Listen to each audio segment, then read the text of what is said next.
Ia resahako vetivety ato fotsiny a le hoe fa maninona ny olona miova foana rehefa mahazo seza na mahazo fitondrana na mahazo pouvoir kely ao amintsika e. Io zany de fatao mihitsiny io amintsika hoe alohan'ny hidirana eo ahazahoana an'le plasy de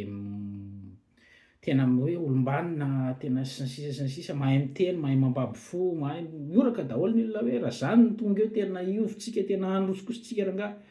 Fa rehefa tonga teo am'le toerana izy a de zavatra hafa ny ataony. Ary tena misy zany ny différence entre ny action-ny a sy ny zavatra noteneniny ary tena tsy menatra izy mijoro vavolombelona na de ampiseho anao aza ho a le vidéo hoe ty ny vidéo notenenanao an'zany, ty ny vidéo notenenanao an'ty de vitany mihitsy no mitady vahaolana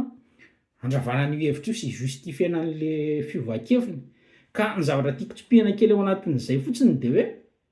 ao anatin'izao fanavaozana sy ny fanovàn-drafitra zao tsika,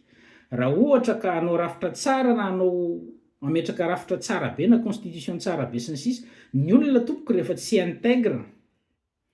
na tsy loyal koa